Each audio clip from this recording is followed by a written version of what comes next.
Ang katahimikan sa loob ng boardroom ng Alcantara Holdings ay maisariling bigat. Ito ay isang katahimikang hindi nagpapahiwatig ng kapayapaan, kundi ng kapangyarihan.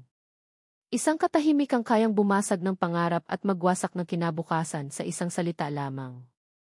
At ang salitang iyon ay malapit nang lumabas sa mga labi ni Lika Alcantara. Nakatayo siya sa dulo ng mahabang mesa na gawa sa mahogany. Ang kanyang figura ay balot sa isang itim na power suit na tila ba hinulma para sa kanya. Ang kanyang buhok ay nakatali sa isang masikip at perpektong buwan, walang ni isang hibla na nagtangkang kumawala. Ang tanging kulay sa kanyang anyo ay ang dugong pulang lipstick sa kanyang mga labi at ang kislap ng determinasyon sa kanyang mga mata. Sa harap niya, nakaupo ang isang lalaking nasa edad 40, si Eddie Jimenez, ang pinuno ng kanilang marketing department. Nanginginig ang mga kamay nito sa ibabaw ng mesa. Ang pawis ay namumuo sa kanyang noo, sa kabila ng malamig na temperatura ng silid. For the third time this quarter, Ding Jimenez, nagsimulang magsalita si Lika, at ang kanyang boses, kahit mahina, ay pumuno sa bawat sulok ng silid. Malamig. Tumpak. Walang emosyon. Your department failed to meet the projected sales by 40%. 40. Do you understand the gravity of that number? Hindi siya naghihintay ng sagot. Inilatag niya ang isang folder sa mesa. Ang tunog ng pagtama nito sa makintab na kahoy ay umalinggaw na parang putok ng baril. This isn't just a number, Eva Jimenez. This is a promise we failed to deliver to our stockholders. This is a vulnerability we showed to our competitors. This, tumigil siya at tinitigan ang lalaki ng diretso sa mga mata, is unacceptable. Maamli ka, please. Nagkaroon lang po ng problema sa distribution chain. We were trying to fix it, bigyan niyo pa po kami ng isang buwan. Pagmamakaawa ng lalaki, basag ang boses. Umiling si Lika, isang mabagal at pinal na pag-iling. In business, you don't get points for trying. You get results. Or you get replaced. Itinuro niya ang pinto. Your services are no longer required by this company. Human Resources will brief you on your severance package. Thank you for your time. Iyon lang. Ganoon kabilis. Ganoon kadali. Isang buhay ang nabago. Isang pamilya ang mawawala ng inaasahan. Ngunit para kay Lika Alcantara, ito ay isa lamang desisyon sa isang araw na puno ng mga desisyon. Walang bahid ng awa o pagsisisi sa kanyang mukha. Tinalikuran niya ang lalaking gayoy na payuko na lang sa kanyang upuan, habang ang mga miyembro ng board ay hindi nangahas na gumalaw o huminga man lang. Ito ang mundo ni Lika. Isang mundo ng mga numero, ng mga target, ng panalo at talo. At sa mundong ito, siya ang reyna. Isang reynang yari sa yelo na namumuno mula sa isang tronong hindi kayang abutin ng ordinaryong damdamin. Pagkalabas ng Alcantara Tower, ang kontroladong mundo ni Lika ay sinalubong ng kaguluhan ng kalikasan. Bumubuhos ang ulan na parang walang katapusan. Ang mga patak ay malalaki at mabibigat, humahampas sa semento ng Makati na may kasamang galit. Ang hangin ay sumisipol sa pagitan ng mga nagtataasang gusali. Isang perpektong bagyo. Ma'am, ayaw na po talagang mag-start, sabi ng kanyang driver, basang-basa ang uniforme, matapos subukang ayusin ang makina ng kanyang itim na Mercedes. Bumuntong hininga si Lika, ang init ng kanyang hininga ay lumikha ng hamog sa bintana ng kotse. Kanina pa sila na-stock sa gitna ng Ayala Avenue. Have you called for a tow truck? Tanong niya, ang boses ay nanatiling kalmado, ngunit may pahiwatig na ng inis. Yes, ma'am. But with this storm, baka abutin pa po tayo ng 1 oras o mahigit. 1 oras? Impossible. Mayroon pa siyang dinner meeting. At pagkatapos, kailangan niyang pag-aralan ang folder para sa pinakamalaking merger sa kasaysayan ng Alcantara Holdings. Bawat minuto ay mahalaga. Tumingin siya sa labas. Ang mga ilaw ng mga sasakyan ay nagmimistulang mga alitaptap na nalulunod sa dilim at ulan. Walang pag-asa. Fine. I'll get to ride-sharing service. You handle this, utos niya habang kinukuha ang kanyang telepono. Dali-dali niyang binuksan ang isang app at nag-book ng sasakyan. Searching for nearby drivers. Ang mga salitang iyon ay tila nang iinis sa kanya. Siya, si Lika Alcantara, naghihintay na parang isang ordinaryong mortal. As driver has accepted your booking. Ramon. Toyota Vios. Arriving in 5 minutes. 5 minuto. Kaya niyang maghintay ng 5 minuto. Pero ang paglabas sa kanyang nasirang sasakyan at pagtawid sa kalsada sa gitna ng malakas na ulan ay ibang usapan. Tumingin siya sa kanyang paanan. Ang kanyang suot na Manolo Blahnik. Ang paborito niya. Ang katumbas ay sweldo ng isang manager sa isang buwan. Masisira ang mga ito. Nang dumating ang abiso na nasa tapat na ng kalsada ang kanyang sundo, wala siyang nagawa kundi ang maghanda. Huminga siya ng malalim, hinubad ang mga sapatos na nagkakahalaga ng libo-libo at binuksan ang pinto.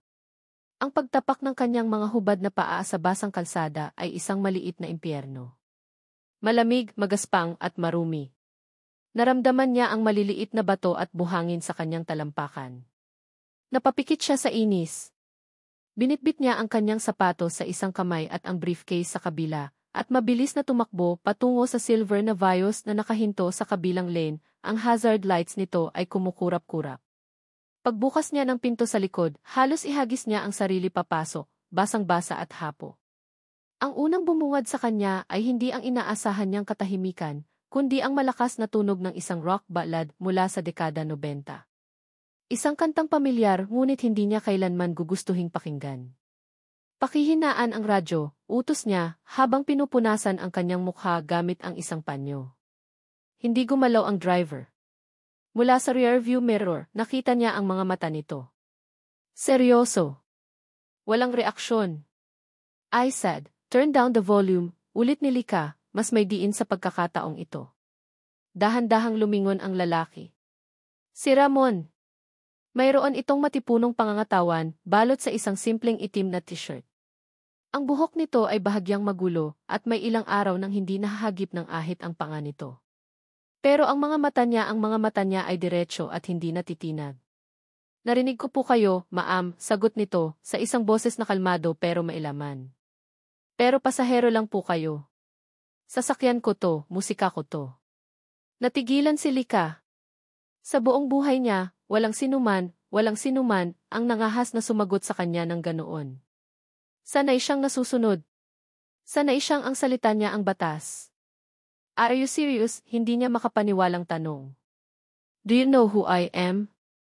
Isang maliit na ngisi ang sumilay sa labi ng driver. Hindi po. At sa totoo lang, wala po akong pakialam. Ang trabaho ko ay ihatid kayo mula point A hanggang point C ng ligtas. Hindi kasama sa serbisyo ang sundin ang lahat ng gusto niyo. Naramdaman ni Lika ang pag-akyat ng dugo sa kanyang mukha. Pagkatapos na nakakainis na pagkasira ng sasakyan, ng pagkasira ng kanyang sapatos, ito pa ang sasalo sa kanya. Isang aroganting driver. Fine. Just drive. Bonifacio Global City. Mabilis, anya, isinandal ang ulo sa bintana at ipinikit ang mga mata. Ayaw na niyang makita pa ang pagmumukha ng lalaki sa salamin. Sinimulan ni Ramon na paandarin ang sasakyan. Ngunit bago pa sila tuluyang umalis, muli itong nagsalita, tila may naalala. Kamo.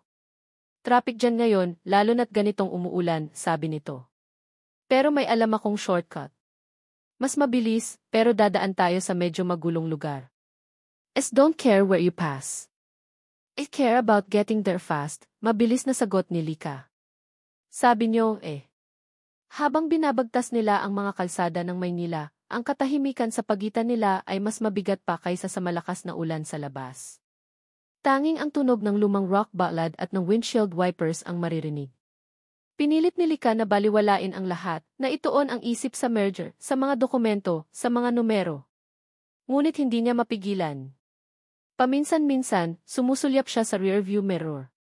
Nakikita niya ang konsentrasyon sa mukha ni Ramon habang nagmamaneho ito sa masikip na mga eskinita na hindi niya kailanman nakita. May isang klase ng kumpiyansa sa mga galaw nito, isang kaalamang hindi nabibili o napag-aaralan sa mamahaling eskwelahan. Alam mo, kayong mga mayayaman, pare-pareho lang kayo, biglang sabi ni Ramon, binabasag ang katahimikan. Hindi ito nakatingin sa kanya, diretso ang tingin sa daan. Napataas ang kilay ni Lika. And what is that supposed to mean? lagi kayong nagmamadali. Parang laging may hinahabol. Parang kulang ang 24 na oras sa isang araw para sa inyo, pagpapatuloy nito. Pero ang totoo, hindi niyo naman talaga alam kung saan kayo pupunta. That's a ridiculous generalization, depensa ni Lika. We have goals. We have ambitions. That's something you probably wouldn't understand. Doon na lumingon si Ramon sa kanya, isang mabilis na sulyap lang, ngunit sapat na para makita ni Lika ang apoy sa mga mata nito. Ambition? O kasakiman, tanong nito pabalik. Ang pera, nabibili ang lahat, maliban sa tunay na ugali. Tumama ang mga salitang iyon kay Lika na parang kidlat. Hindi dahil sa insulto, kundi dahil sa biglaang bigat ng katotohanan na dala nito. Sa isang iglap, nawala ang lahat ng kanyang matatalinong sagot. Ang reyna ay natameme. Wala siyang masabi. Itinoon na lang niya ulit ang tingin sa labas ng bintana, pinapanood ang mga gusali at mga taong binabagtas nila, hanggang sa marating nila ang pamilyar na tanawin ng bis. Nandito na po tayo, anunsyo ni Ramon nang huminto sila sa tapat ng condominium building ni Lika. Walang imik na kinuha ni Lika ang kanyang wallet, naglabas ng 2,000 piso at iniabot sa lalaki. Hindi na niya ito tiningnan. Keep the change, sabi niya sa malamig na tono, sabay bukas ng pinto. Hindi ko po kailangan ng sobrang bayad, sabi ni Ramon, ngunit nakalabas na ng sasakyan si Lika. Mabilis niyang tinahak ang lobby ng gusali, dala-dala ang kanyang sapatos na sira na at ang kanyang dignidad na bahagyang nayanig. Pagpasok niya sa kanyang penthouse unit, ang katahimikan at kaayusan ng kanyang tahanan ang sumalubong sa kanya. Inihagis niya ang kanyang briefcase sa sofa at dumiretso sa kanyang bintana na may tanawin ng buong syudad. Ang ulan ay tumila na. Ang mga ilaw ng syudad ay kumikinang na parang mga hiyas sa itim na tela. Dapat ay makaramdam siya ng tagumpay. Ito ang kaharian niya. Ngunit ang tanging umuulit-ulit sa kanyang isipan ay ang mga salita ng estrangherong driver. Ang pera, nabibili ang lahat, maliban sa tunay na ugali. Napailing siya. Isang hamak na driver lang iyon. Ano ang alam nito sa buhay niya? Kinuha niya ang kanyang briefcase para kunin ang folder ng merger. Kailangan niyang magtrabaho. Iyon ang tanging paraan para mawala ang boses ng lalaki sa kanyang isip.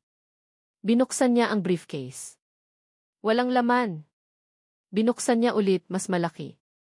Hinanap niya sa bawat bulsa. Wala. Naramdaman niya ang pagbilis ng tibok ng kanyang puso. Ang folder. Ang pinaka-importante, pinaka-confidential na dokumento sa buong kumpanya. Ang naglalaman ng lahat ng detalye ng merger. Ang susi sa kinabukasan ng Alcantara Holdings. At doon niya naalala.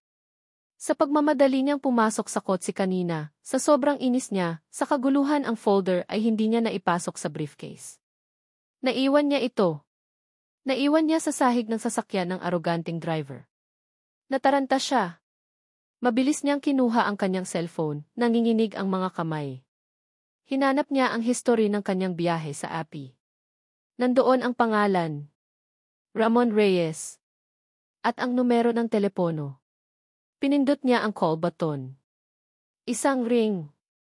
2. 3. Nanginginig na ang kanyang mga labi. Please, sagutin mo. Please. 4 na ring. 5. Diretso ito sa voicemail. Sinubukan niya ulit. Ring. Ring. Ring. Voicemail. Muli. At muli. Parang isang suntok sa sikmura ang bawat hindi nasasagot na tawag. Ang reyna ng yelo, ang babaeng kayang magpatumba ng isang kumpanya sa isang salita, ay nakatayo ngayon sa gitna ng kanyang marangyang penthouse, hawak ang isang teleponong walang sumasagot, at sa kauna-unahang pagkakataon sa loob ng maraming taon, naramdaman niya ang isang emosyong matagal na niyang kinalimutan. Ang purong takot. Ang biyahe ni Ramon pabalik sa Quezon City ay isang mahabang pakikipaglaban sa sarili. Ang bawat paghampas ng windshield wiper ay tila isang pagbura sa alaala ng babaeng kakaiwan lang niya, ngunit ang bawat pagkurap ng mga ilaw trapiko ay nagbabalik sa imahe ng mga mata nitong maihalong pagkasuklam at pagtataka. Mayabang, bulong niya sa sarili habang mahigpit ang kapit sa manibela. Akala mo kung sino? Porket may pera, akala mo pag-aari na niya ang mundo. Inis. Iyon ang nararamdaman niya. Inis sa pagtrato nito sa kanya, inis sa paraan nito ng pamumuhay, inis dahil sa isang saglit, sa ilalim ng mga matang iyon, naramdaman niyang maliit siya. Pagliko niya sa isang kanto sa may bandang kubaw, gumalaw ang isang bagay sa sahig ng passenger seat sa likod. Isang makapal na folder na kulay krema ang dumausdos at tumama sa pinto. Ano to? Basura, inis niyang sabi, sinulyapan ito mula sa rearview mirror. Iniwan pa talaga sa sasakyan niya. Ganoon ba talaga tingin ng mga mayayaman sa sasakyan ng iba? Isang malaking basurahan? Ipinagpatuloy niya ang pagmamaneho, pilit na iwinawaksi sa isip ang insidente. Ngunit habang papalapit siya sa kanilang bahay, mas lalo siyang binabagabag ng folder na iyon. May logo ito. Isang pamilyar na logo. Pagparada niya sa tapat ng kanilang maliit na bungalo, na ang pintura ay medyo tuklap na sa ilang bahagi, huminga siya ng malalim. Ang amoy ng basang lupa at ng halamang sampagitan ng kanilang kapitbahay ay sumalubong sa kanya, isang mundong napakalayo sa amoy ng mamahaling pabango at air freshener ng Beast. Kinuha niya ang folder bago bumaba. Sa pagtama ng ilaw mula sa poste sa logo nito, kinilabutan siya. Isang malaking letrang A na may korona sa ibabaw. Alcantara Holdings. Ang pangalan pa lang ay sapat na para kumulo ang dugo niya. Pagpasok niya sa bahay, naabutan niya ang kanyang ama, si Don Ricardo, na nakaupo sa paborito nitong silyang tumba-tumba, nakabalot sa makapal na kumot habang nanonood ng balita sa telebisyon. Isang malakas at tuyong ubo ang sumalubong sa kanya. Gabing-gabi na, Mon.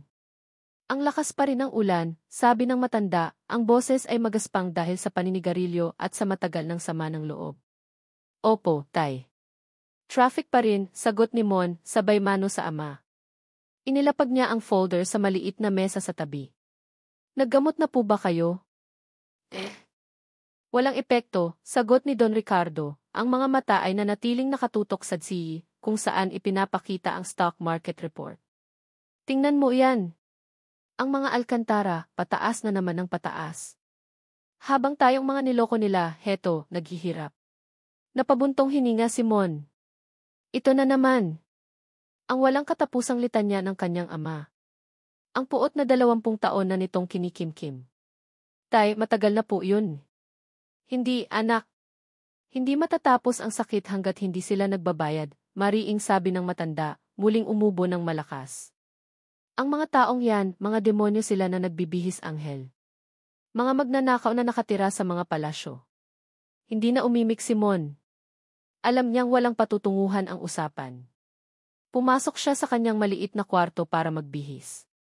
Pagbalik niya sa sala, mag-isa na lang siya. Malamang ay pumasok na sa silid ang kanyang ama. Ang kanyang mga mata ay muling napadako sa folder. Alcantara Holdings. Ang babaeng mayabang kanina. Posible kaya? Dala ng kuryusidad, binuksan niya ito. Ang kanyang mga mata ay sinalubong ng mga numero, mga graph, at mga legal na terminolohiya na hindi niya lubos na maintindihan. Ngunit isang pangalan ang paulit-ulit na nakasulat sa bawat pahina. Ang pangalan sa ilalim ng titulong Chief Executive Officer. Lika Alcantara. Para siyang sinuntok sa sikmura. Ang babae sa kanyang kotse. Ang reyna ng yelo. Siya pala ang anak ng lalaking sinisisi ng kanyang ama sa pagbagsak ng kanilang buhay. Ang tadhana ay tila naglalaro sa kanya. Isang madilim na ideya ang pumasok sa kanyang isip. Karma. Ito na ang karma. Ang folder na ito mukhang napaka-importante. Ito na siguro ang ganti na matagal nang hinihintay ng kanyang ama. Pwede niyang itapon. Pwede niyang ibenta sa mga kalaban ng kumpanya. Pwede niyang hayaan na lang na maglaho. Magdudusa ang babaeng iyon. Magdudusa ang mga Alcantara. Hinawakan niya ang folder, naramdaman ang bigat nito. Bigat ng mga papel at bigat ng desisyon. Ipinikit niya ang kanyang mga mata. Naalala niya ang itsura ni Lika Alcantara, ang perpektong buhok, ang mamahaling damit, ang pagiging arogante. Ngunit naalala rin niya ang bahagyang panginginig ng mga labi nito nang hindi niya sinunod ang utos nito. Naalala niya ang itsura nito nang tumakbo sa ulan, hubad ang mga paa, yakap-yakap ang mga sirang sapatos. Sa ilalim ng lahat ng yelo, nakita niya, kahit sa isang saglit lang, ang isang babaeng dehado at nag-iisa. Hindi, bulong niya sa sarili. Hindi ako katulad nila. Hindi siya ang kanyang ama. Ang paghihiganti ay lason na 20 taon nang pumapatay sa kaluluwa ni Don Ricardo. Ayaw niyang malason din. Tumayo siya, kinuha ang susi ng kotse, at muling lumabas sa gabing umuulan pa rin, kahit paunti-unti na lang. Kailangan niyang isauli ito. Ngayon din. Ang lobby ng Alcantara Tower ay mas nakakasilaw sa pangalawang pagkakataon. Ang sahig ay gawa sa marmol na kaya mong pagmuni-munihan ang iyong refleksyon. Ang mga ilaw ay nagniningning na parang mga bituin. Ang mga security guard ay nakatingin sa kanya na para bang isa siyang basurang inanod ng baha papasok. Ang suot niyang simpleng t-shirt at maong ay sumisigaw na hindi siya kabilang dito. Pero hindi siya natinag. Nandito ako para kay Melica Alcantara, sabi niya sa babae sa reception, ang boses ay matatag. Do you have an appointment, sir? Tanong ng babae, tinitingnan siya mula ulo hanggang paa. Wala. Pero sabihin mo, tungkol ito sa folder na naiwan niya sa sasakyan ko. Ang pagbabago sa mukha ng receptionist ay mabilis. Agad itong tumawag sa intercom. Pagkatapos ng ilang sandali, sinamahan siya ng isang guard papunta sa isang private elevator. Ang bilis ng pag-akyat nito ay nagdulot ng kakaibang pakiramdam sa kanyang tiyan. Pagbukas ng pinto ng elevator, bumungad sa kanya ang isang malawak na opisina. Sa dulo, sa likod ng isang mesang mas malaki pa sa kanyang hapagkainan, nakatayo si Lica Alcantara. Kung kanina ay mukha itong reynang nabasa ng ulan, ngayon ay bumalik na ito sa anyo ng isang diyosa ng digmaan. Ngunit nakita ni Mon ang hindi nakikita ng iba, ang bahagyang pamumutla sa mukha nito, ang tensyon sa kanyang mga balikat. Nakatayo lang siya roon, hawak ang folder. Sa kabilang kamay, may dala siyang isang maliit na plastic bag. The folder, sabi ni Lica, ang boses ay pilit na pinapakalma. Itinuro nito ang mesa. Just leave it there. Naglakad si Mon palapit. Ngunit hindi niya inilapag ang folder. Sa halip, tinitigan niya ito ng diretso sa mata. Ang mga matang kanina ay puno ng inis, ngayon ay puno ng alala. Alam kong importante to, sabi ni Mon sa mahinang boses. At alam kong buong gabi kang hindi mapakali dahil dito.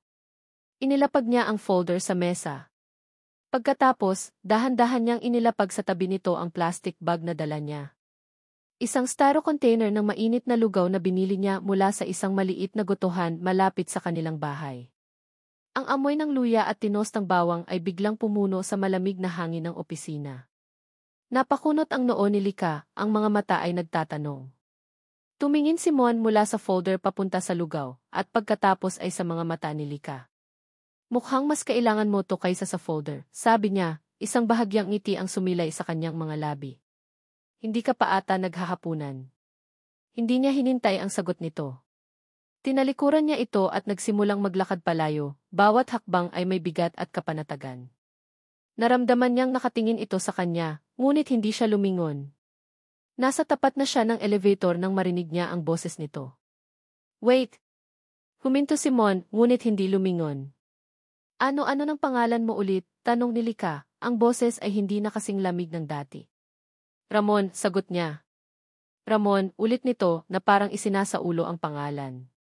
Salamat! Tumango lang si Mon at pumasok sa elevator.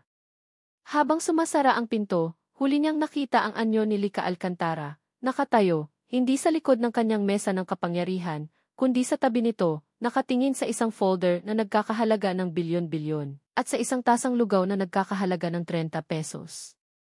At sa unang pagkakataon, hindi niya alam kung alin sa dalawa ang mas mahalaga para dito.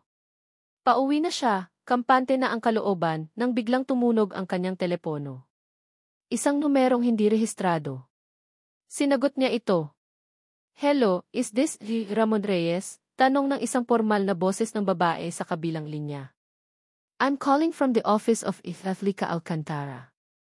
Napahinto si Mon sa pagmamaneho. My name is Liza, Juneth Alcantara's executive assistant, pagpapatuloy ng babae. Nagkaroon po ng biglaang emergency. Ang personal driver po ni Ma'am Lica ay naaksidente at hindi makakapasok for an indefinite period of time. Dahil po doon, Juneth Alcantara would like to make you an offer. She wants to hire you as her temporary personal driver. The salary is non-negotiable, and it's triple what a regular driver would make. Are you interested? Natahimik si Mon. Ang kalsada sa harap niya ay biglang tila umikot. Ang babaeng halos isumpa niya kanina. Ang anak ng kaaway ng kanilang pamilya. Gusto siyang gawing personal na driver. Isang alok na hindi ka panipaniwala. Isang alok na maaaring maging simula ng mas malaking gulo. Isang alok na hindi niya alam kung kaya niyang tanggihan. Tinanggap ni Lika Alcantara ang sarili niyang desisyon na parang isang mapait na gamot. Kailangan, ngunit mahirap lunukin. Ang pag-hire kay Ramon bilang kanyang personal na driver ay isang desisyon na isinilang mula sa desperasyon at, aminin man niya o hindi, isang kakatuwang kuryosidad. Ang lalaking hindi natakot sa kanya, ang lalaking nagdala sa kanya ng lugaw sa halip na humingi ng pabuya, mayroon itong isang bagay na hindi niya mawari. At para sa isang babaeng sanay na kinokontrol ang lahat, ang hindi mawaring bagay na iyon ay parehong nakakainis at nakakaakit. Ang unang araw nila ay nagsimula sa isang deklarasyon ng gyera. Si car, DeFi rules, sabi ni Lika, habang nakaupo sa likod ng kanyang bagong rentang itim na Audi, ang pansamantalang kapalit ng kanyang nasirang Mercedes. Una, walang malakas na radyo. Kung gusto mong makinig ng musika, gumamit ka ng earphones. Pangalawa, laging malinis ang sasakyan. Ayoko ng anumang personal na gamit na nakakalat. Pangatlo, at pinakaimportante, you are the driver. Nothing more, nothing less. We are not friends. Ang usapan natin ay tungkol lang sa trabaho. Maliwanag. Tiningnan lang siya ni Ramon mula sa rearview mirror, ang mukha ay hindi mabasa. Pagkatapos ng ilang segundong katahimikan, tumango ito.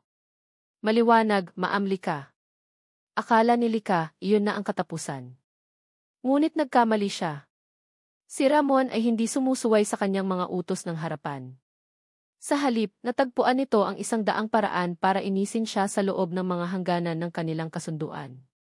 Kung ayaw ni Lika ng maingay na radyo, papatugtugin nito ang pinakamalalambing at pinakanakakaantok na classical music, mga piyesang tila pampatulog sa isang punerarya. Kapag nagrereklamo si Lika na masyadong malamig ang aircon, hihinaan niya ito hanggang sa maramdaman ni Lika ang alinsangan ng traffic sa EDSA. Isang hapon, habang pauwi sila mula sa isang meeting sa Pasig, natigil sila sa gitna ng matinding traffic. Can't you find another route? I have the conference call in 30 minutes, reklamo ni Lika, habang tinitipa ang kanyang laptop. Wala na pong ibang daan, ma'am, kalmadong sagot ni Ramon. Unless gusto niyong lumipad. Napahinga ng malalim si Lika sa inis. That was sarcasm, wasn't it? That was, ma'am. Reality, sagot ni Ramon, hindi inaalis ang tingin sa daan. Don't get smart with me, Ramon. Hindi po ako nagmamarunong. Sinasabi ko lang po ang totoo. May mga bagay na hindi kayang kontrolin kahit gaano pa karami ang pera mo. Ang traffic ay isa na roon. Gusto sanang sumagot ni Lika, ngunit may katotohanan sa sinabi nito. Walang siyang nagawa kundi ang bumuntong hininga at subukang mag-focus muli sa kanyang trabaho. Ngunit ang pinakamatinding labanan nila ay nangyari isang araw dahil sa tanghalian. Nagmamadali si Lika para sa isang lunch meeting sa isang 5-star hotel. We're running late, Ramon. Step on it. Ma'am, pasensya na po pero may kakaibang tunog ang makina. Kailangan kong itabi saglit para tingnan. What? No. We don't have time for this. Ngunit hindi nakinig si Ramon. Itinabi nito ang sasakyan sa isang gasolinahan. Mabilis itong bumaba at binuksan ang hood ng kotse. Pagkalipas ng ilang minuto, bumalik ito sa loob, ang mga kamay ay may bahid ng grasa. May problema po sa fan belt. Pwede pa naman itakbo, pero kailangan dahan-dahan lang. Kung pipilitin natin, baka tayo naman ang masiraan sa gitna ng daan. This is unacceptable, sigaw ni Lika. I'm going to be late. If a reputation is on the line. Mas importante po ba ang reputasyon nyo kaysa sa kaligtasan natin? Tanong ni Ramon, sa unang pagkakataon ay may bahid ng galit sa kanyang boses. Natigilan si Lika. Muli, natalo siya sa lohika nito. Sa huli, kinailangan niyang i-cancel ang kanyang meeting. Dahil doon, hindi na siya nakakain ng tanghalian. Habang pauwi sila, dumaan sila sa isang lugar sa may bandang San Juan na puno ng mga nagtitinda sa kalye. Biglang itinigil ni Ramon ang sasakyan sa tapat ng isang maliit na karinderya. "What are you doing now?" Iritadong tanong ni Lika. "Kakain," simpleng sagot ni Ramon. Bumaba ito ng sasakyan. Naiwan si Lika sa loob, hindi makapaniwala. Ang kapal ng mukha. Iiwanan siya rito para lang kumain. Ilang sandali pa, bumalik si Ramon na may dalang dalawang supot na plastik. Pagpasok niya sa kotse, iniabot nito ang isa kay Lika.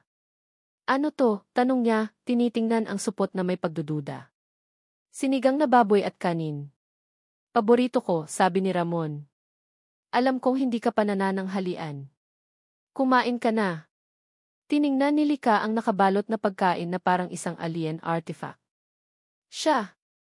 Kakain ng pagkain galing sa isang karinderya sa tabi ng kalsada. "I don't eat that."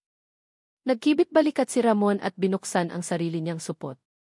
Ang amoy ng mainit na kanin at maasim na sabaw ng sinigang ay biglang pumuno sa loob ng sasakyan. Habang kumakain si Ramon, narinig ni Lika ang sariling sikmura na biglang tumunog. Isang tunog ng pagkakanulo. Pinilit niyang huwag pansinin. Ngunit habang tinitingnan niya si Ramon na sarap sa pagkain, isang kakaibang damdamin ang gumapang sa kanya. Hindi ito inis. Hindi ito galit. Ito ay inggit. Inggit sa simpleng kasiyahan na nakikita niya sa mukha nito. Sa kabila ng mga araw na puno ng pagtatalo, may mga pagkakataon ding nasisilayan ni Lika ang ibang bahagi ng pagkatao ni Ramon. Isang araw, paglabas niya ng gusali, dinumog siya ng mga reporter na nagtatanong tungkol sa isang kontrobersyal na land deal. Bago pa man siya makasagot, mabilis na lumabas ng sasakyan si Ramon. "Excuse me, padaanin niyo po si Ma'am," sabi nito, humaharang sa pagitan niya at ng mga media. "May emergency po sa pamilya, kailangan na naming umalis." Ang otoridad sa boses nito at ang seryosong ekspresyon sa mukha nito ay sapat na para umatras ang mga reporter. Mabilis siyang naisakay ni Ramon sa kotse at pinaandar ito palayo. "Thank you," sabi ni Lika nang makalayo na sila, ang boses ay halos pabulong. "Trabaho ko lang," sagot ni Ramon. Ngunit nakita ni Lika sa salamin ang isang mabilis na ngiti sa mga labi nito. Ang pinaka hindi malilimutang sandali ay nangyari isang gabi. Pagod na pagod si Lika mula sa isang buong araw ng sunod-sunod na board meetings. Ang sakit ng ulo niya ay kumikirot. Sa biyahe pa uwi, hindi niya namalayang nakatulog na pala siya sa likod ng sasakyan, ang ulo niya ay nakasandal sa malamig na bintana. Nagising siya hindi dahil sa ingay, kundi dahil sa katahimikan. Bukas ang mga mata niya, ngunit hindi siya gumalaw. Naramdaman niyang nakahinto na ang sasakyan. Tiningnan niya ang relo niya. Dapat ay 10 minuto na silang nakarating. Dahan-dahan niyang iminulat ang kanyang mga mata ng bahagya. Nakita niya mula sa rearview mirror ang mukha ni Ramon. Nakatingin lang ito sa kanya, walang imik. May kung anong emosyon sa mga mata nito na hindi niya mabasa. Hininaan nito ang radyo na kanina pa tumutugtog ng mahinang instrumental music hanggang sa tuluyan na itong mamatay. Pagkatapos, nakita niya itong dahan-dahang hinubad ang suot nitong denim jacket. Maingat nitong binuksan ang pinto sa kanyang tabi, at naramdaman ni Lika ang paglapit nito.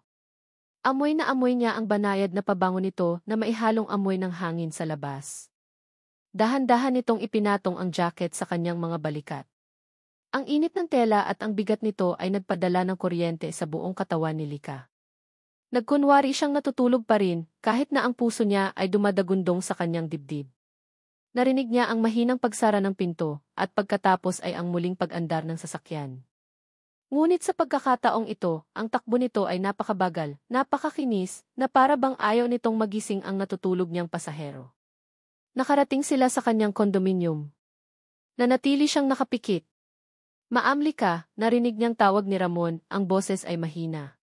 "Nandito na po tayo." Nagkunwari siyang kagigising lang. Inayos niya ang kanyang sarili at napansin ang jacket sa kanyang balikat. Tiningnan niya si Ramon. "Salamat," sabi niya. "Para sa jacket." "Walang anuman," sagot nito, umiiwas ng tingin. Lumalamig na kasi. Bumaba si Lika ng sasakyan. Ngunit bago niya isara ang pinto, lumingon siya. "Ramon," tawag niya. "Gutom ka na ba? May isang bagong bukas na restaurant dito sa baba. Linloy Treat. As a thank you for today." Natigilan si Ramon. Tumingin ito sa kanya, ang mga mata ay puno ng pagtataka. Ito ang unang beses na inanyayahan siya ni Lika sa isang bagay na hindi konektado sa trabaho. Isang ceasefire. Isang alok ng kapayapaan. Isang ngiti ang dahan-dahang sumilay sa mga labi ni Ramon. CJ. Tara. Pumasok sila sa isang eleganteng restaurant sa ground floor ng gusali. Ang ambience ay sopistikado at tahimik. Nakahanap sila ng isang mesa sa may bintana. Sa unang pagkakataon, magkaharap sila hindi bilang amo at driver, kundi bilang dalawang tao. So, simula ni Lika, hindi alam kung paano sisimulan ang isang normal na usapan. You live in Quezon City, right? Sagot ni Ramon. Kasama ko ang tatay ko. Habang nag-uusap sila, unti-unting gumuho ang pader sa pagitan nila. Nalaman ni Lika na si Ramon ay matalino pala, may malawak na kaalaman sa kasaysayan at politika. Nalaman naman ni Ramon na sa likod ng pagiging ice queen ni Lika ay may isang babaeng may malaking responsibilidad sa kanyang balikat. Nasa kalagitnaan sila ng isang masayang tawanan dahil sa isang kwento ni Ramon tungkol sa kanyang kabataan, nang biglang may isang anino na tumabon sa kanilang mesa. Isang pamilyar na boses ang narinig ni Lika, isang boses na nagpabalik sa lahat ng alaalang gusto na niyang kalimutan. Lika, darling. Didn't know you were back in town. Napatingala si Lika. Nakatayo sa tabi nila ang isang lalaking matangkad, nakasuot ng mamahaling suit, at may isang ngiti sa labi na kasing perpekto at kasing lamig ng marmol. Marco, sabi ni Lika, ang ngiti sa kanyang mukha ay biglang naglaho. Lumapit si Marco Sandoval, ang kanyang ex-boyfriend, at marahang siyang inakbayan mula sa likod. Ang mga mata nito ay tiningnan si Ramon mula ulo hanggang paa na maihalong pagmamaliit. I missed you, sweetheart, bulong ni Marco sa tenga ni Lika, sapat na para marinig ng lahat sa mesa. I'm back. Ang init ng sandali ay biglang napalitan ng yelo. Ang atensyon ni Lika ay napunta kay Marco, habang si Ramon naman ay naiwang nakaupo, pinapanood ang eksena. Ang kanyang mga kamay ay tahimik na nakakuyom sa ilalim ng mesa. Ang masayang gabi ay biglang nabasag. Ang anino ng nakaraan ay dumating na. Para kay Ramon, ang pagdating ni Marco Sandoval ay parang isang biglaang pagbaba ng temperatura. Ang init na unti-unti nang namumuo sa pagitan nila ni Lika ay biglang naglaho na parang isang kandilang hinipan ng malamig na hangin. Ang natira na lang ay ang usok at ang lamig. Nakatayo ang lalaki, si Marco, ang kamay ay may pag-aaring nakapatong sa balikat ni Lika. Ang suot nitong suit ay marahil mas mahal pa sa kinikita ni Ramon sa loob ng isang taon. Ang relo sa kanyang pulso ay kumikinang sa ilalim ng ilaw ng restaurant, isang pahiwatig ng yaman at kapangyarihang hindi kailangang isigaw. At ang ngiti nito, habang nakatingin sa kanya, ay puno ng lahat ng ayaw ni Ramon sa mga taong tulad niya, ang pagmamaliit na binalot sa pakunwaring paggalang. And you are, tanong ni Marco, ang tingin ay dumadaos-dos sa suot ni Ramon na denim jacket, ang mismong jacket na kanina lang ay nakapatong sa mga balikat ni Lika. Bago pa man makasagot si Ramon, nagsalita si Lika, ang boses ay pilit at hindi komportable. Marco, this is Ramon. Ithloy driver. Driver. Ang salitang iyon ay tumama kay Ramon na parang isang sampal. Iyon ang trabaho niya. Iyon ang nakasulat sa kontrata. Ngunit nang marinig niya itong sabihin ni Lika sa harap ng lalaking ito, ang salita ay nagkaroon ng ibang bigat. Isa itong tatak. Isang hangganan. Isang pader na muling itinayo sa pagitan nila. Driver lang. Hanggang doon lang siya. Ah, the driver, sabi ni Marco, tumatango na parabang naiintindihan na niya ang lahat. Well, nice to meet you, Ramon. Mukhang inaalagaan mong mabuti ang boss mo. Ang ngiti ni Ramon ay hindi umabot sa kanyang mga mata. Trabaho lang po, sagot niya, ang bawat salita ay may diin. Ang dapat sanang maging isang tahimik na pag-alis ni Marco ay naging isang pilit na imbitasyon. Nagpumilit itong sumama sa kanilang hapunan. Come on, Lika. Just for a bit. We have so much to catch up on, sabi nito, hindi na hinintay ang sagot at umupo na sa silyang katapat ni Ramon. Ang buong hapunan ay naging isang pagpapahirap. Si Lika ay balisa, si Marco ay nagpapasikat, at si Ramon ay isang tahimik na bulkan na anumang oras ay maaaring sumabog. Si Marco ang sentro ng usapan. Ikinuwento nito ang kanyang mga business trip sa Europe, ang mga bagong kumpanyang kanyang nakuha, ang mga mahahalagang taong kanyang nakilala. Bawat kwento ay isang patutsada, isang pagpapakita ng kanyang estado sa buhay, isang estado na alam niyang hindi kailanman maaabot ni Ramon. So, Ramon, biglang baling sa kanya ni Marco habang hinihiwa ang kanyang steak. Must be an interesting job, driving for a living. Nakikita mo siguro ang buong syudad. The good, the bad, and the ugly. May mga araw na maganda. May mga araw na hindi, tipid na sagot ni Ramon, ang tinidor ay halos bumaon sa kanyang pagkain. As can imagine, sabi ni Marco, may mapanuyang ngiti. But you know, a man of your skills should probably aim for something more. Security, perhaps. Or maybe start a small business. Sayang naman ang lakas ng katawan. Naramdaman ni Ramon ang pag-init ng kanyang mga tainga. Ang bawat salita ni Marco ay isang patagong insulto. Hindi niya kailangan ng payo mula sa isang taong tulad nito. Tiningnan niya si Lika, naghihintay na ipagtanggol siya nito, nasawayin si Marco. Ngunit si Lika ay nakatingin lang sa kanyang plato, umiiwas ng tingin, tila ba gusto na lang matapos ang gabi. Para kay Ramon, ang katahimikan ni Lika ay isang pagsang-ayon. Pagkatapos ng walang katapusang hapunan, nagpaalam si Marco. Hinalikan nito si Lika sa pisngi, isang matagal na halik, bago tuluyang umalis. I'll call you, sabi nito, bago siya tiningnan ng isang makahulugang sulyap. Ang biyahe pa uwi ay binalot ng isang nakabibinging katahimikan. Mas mabigat pa ito kaysa sa traffic. Mas madilim pa kaysa sa gabi. Ang tanging maririnig ay ang mahinang ugong ng makina. Si Ramon ay nakatingin lang sa daan, ang panga ay matigas, ang mga kamay ay mahigpit na nakakapit sa manibela. Ramon eh. Nagsimulang magsalita si Lika mula sa likod. About Marco. Trabaho ko lang po ang ihatid kayo, ma'am, putol ni Ramon sa sasabihin nito, ang boses ay malamig at walang emosyon. Ibinabalik niya ang pader na giniba nito kanina lang. Kung para sa kanya ay driver lang siya, kung ganoon, magiging driver lang siya. Hindi na muling nagsalita si Lika. Naramdaman ni Ramon ang kanyang pagkabigo, ngunit mas matindi ang sakit na nararamdaman niya sa sarili niyang dibdib. Nang ihatid niya si Lika sa tapat ng kanyang kondominium, hindi na siya naghintay pa. Pinaandar niya agad ang sasakyan, ang mga gulong ay dumaing sa semento. Kailangan niya ng hangin. Kailangan niyang lumayo. Ngunit kahit anong bilis ng kanyang pagpapatakbo, hindi niya matakasan ang mga salita, driver lang. Driver lang. Pag-uwi niya sa kanilang bahay sa Quezon City, ang amoy ng luma at ng sama ng loob ang sumalubong sa kanya. Nakaupo ang kanyang ama sa dilim, naghihintay.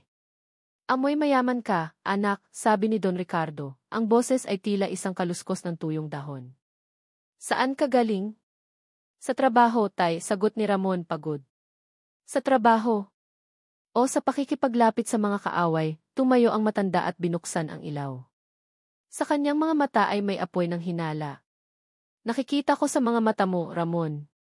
Nagugustuhan mo na ang mundo nila. Baka sa susunod, pati ang anak ng demonyong si Alcantara ay magustuhan mo na rin. Tay, tama na, sigaw ni Ramon, ang lahat ng inis at galit na tinimpi niya kanina kay Marco ay biglang bumuhos. Wala kayong alam. Ako pa ang walang alam, tumawa ng mapait si Don Ricardo. Ako ang nawala ng lahat dahil sa kanila. At ikaw, imbes na tulungan mo akong bumawi, nagpapakagusto ka sa kanila. Lumapit ang matanda kay Ramon. Mula sa kanyang bulsa, may kinuha itong isang maliit na bagay. Isang itim na VGB flash drive. Inilagay niya ito sa palad ni Ramon. Ano to? Tanong ni Ramon.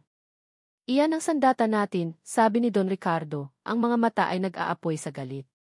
Naglalaman iyan ng isang virus. Isang simpleng pag-plug lang sa computer ng babaeng iyon, sa loob ng 5 minuto, lahat ng data ng Alcantara Holdings, lahat ng kanilang sikreto, lahat ng kanilang pera mawawala. Babagsak sila, Ramon. Babagsak sila tulad ng pagbagsak natin noon. Tinitigan ni Ramon ang ESB sa kanyang palad. Maliit lang ito, ngunit naramdaman niya ang bigat ng kasalanan na dala nito. Ang laso na gustong ipakalat ng kanyang ama. Gawin mo to, anak, pagmamakaawa ng matanda, ang galit ay napalitan ng pakiusap. Para sa akin. Para sa pamilya natin. Para sa hustisya. Hindi makasagot si Ramon. Ang galit niya kay Marco, ang sakit na dulot ni Lika, ang lason mula sa kanyang ama, lahat ay naghahalo-halo sa kanyang isipan. Umalis siya ng bahay, dala-dala ang is. Nagmaneho siya ng walang direksyon, ang isip ay gulong-gulo. Sa isang iglap, naisip niya itong gawin. Para ipamukha sa kanila. Para iparamdam sa kanila ang sakit. Ngunit habang hawak niya ang AFSD, ang naaalala niya ay hindi ang pagiging mayabang ni Lika, kundi ang itsura nito nang tumakbo sa ulan, ang pag-aalala nito sa kanya nang masiraan sila, ang ngiti nito kanina lang bago dumating si Marco. Hindi niya kaya. Hindi siya isang kriminal. Itinabi niya ang sasakyan sa isang madilim na bahagi ng kalsada, hindi kalayuan sa building ni Lika. Kailangan niyang itapon ang EXP. Kailangan niyang lumayo sa lahat ng ito. Pagbaba niya ng sasakyan, nagulat siya nang makita si Lika, nakatayo sa may entrance ng parking lot, tila may hinihintay. Nang makita siya nito, naglakad ito palapit sa kanya.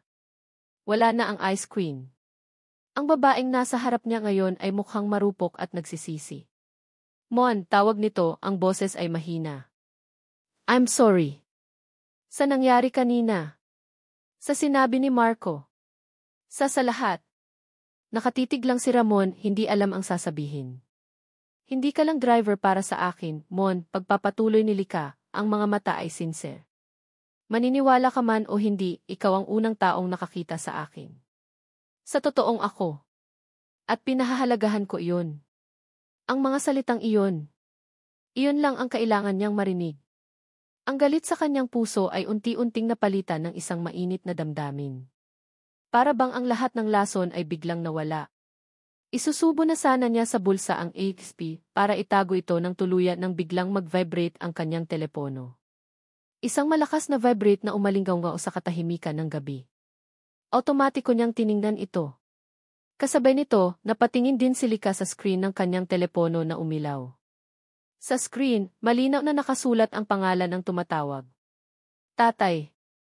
Ang tatlong pantig ay parang kidlat na tumama sa isipan ni Lika. Sa isang iglap, ang lahat ng ingay sa paligid ay naglaho. Ang tanging naririnig niya ay ang mabilis na pagtibok ng sarili niyang puso. Reyes. Impossible. Hindi maaaring maging isang Reyes ang driver niya. Isang masamang biro lang ito ng tadhana. Maraming Reyes sa mundo. Ngunit sa kaibuturan ng kanyang puso, alam niyang hindi ito isang pagkakataon lamang. Ang lahat ay biglang nagkaroon ng katuturan sa isang masakit at nakakakilabot na paraan. Ang paunang pag-aalinlangan ni Ramon na tulungan siya. Ang mga patutsada nito tungkol sa mga mayayaman. Ang biglaang paglitaw nito sa kanyang opisina. Ang lahat ba ng ito ay isang plano? Ang kabaitan, ang pag-aalala, ang lugaw, ang jacket, lahat ba ay bahagi ng isang masalimuot na pag-arte? Ang init na naramdaman niya mula sa paghingi nito ng tawad ay biglang napalitan ng isang nanunuot na lamig, mas malamig pa sa gabi na una silang nagkita. Dahan-dahan siyang umatras, isang hakbang, na para bang ang lalaking nasa harap niya ay biglang naging isang makamandag na ahas. Napansin ni Ramon ang biglaang pagbabago sa ekspresyon ni Lika. Ang kaninang malambot nitong mga mata ay ngayoy puno ng pagkasuklam at hindi makapaniwalang sakit. Sinundan niya ang tingin nito pababa sa screen ng kanyang telepono. At doon niya nakita. Tatay. Reyes. Ang kanyang puso ay tila huminto sa pagtibok. Nahuli siya. Hindi dahil sa isang kasalanan na kanyang ginawa, kundi dahil sa kasalanan ng kanyang pangalan. Likaji. Usal niya, ang boses ay halos hindi marinig. Gusto niyang magpaliwanag, ngunit walang mga salitang lumalabas. Ngunit hindi na nakikinig si Lika. Ang tinitingnan niya ay hindi na si Kimon, ang komplikadong driver na unti-unti na niyang pinagkakatiwalaan. Ang nakikita niya ngayon ay isang Reyes. Isang kaaway. Isang traitor. Tinalikuran siya ni Lika ng walang anumang salita. Ang bawat hakbang nito palayo ay mabigat at pinal, bumabaon sa puso ni Ramon na parang mga punyal. Ang katahimikan na iniwan nito ay mas masakit pa kaysa sa anumang sigaw o sumpa. Naiwan siyang nakatayo roon, sa ilalim ng madilim na langit, hawak sa isang kamay ang teleponong naglantad sa kanyang pagkatao, at sa kabila, ang AXB na naglalaman ng laso ng kanyang ama. Sa isang gabi, nahanap na niya sana ang isang dahilan para talikuran ang nakaraan. At sa isang iglap din, ang nakaraan na iyon ay bumalik para wasakin ang kanyang kasalukuyan. Ang pagtalikod ni Lika ay isang desisyon. Hindi ito isang reaksyon na dala ng bugso ng damdamin, isa itong pader na bakal na ibinagsak niya ng buong lakas sa pagitan niya at ng mundo. Ang bawat hakbang niya palayo kay Ramon, patawid sa parking lot at papasok sa marangyang lobby ng kanyang gusali, ay may bigat ng 1,000 toneladang pagtataksil.